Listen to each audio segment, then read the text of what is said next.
నీ దాకా వస్తే కానీ నొప్పి తెలియదా నీకు?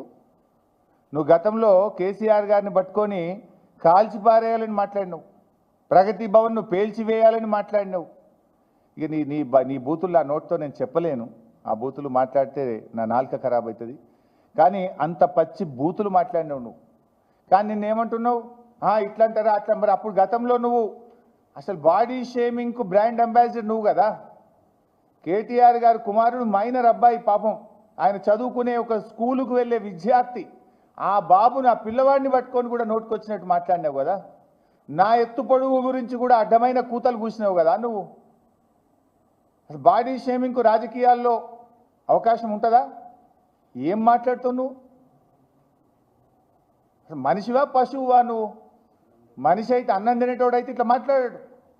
మాట్లాడింది నువ్వు, చెడగొట్టింది నువ్వు, రాజకీయాలను కలుషితం చేసింది నువ్వు, బూతులకు నిలయం చేసింది నువ్వు.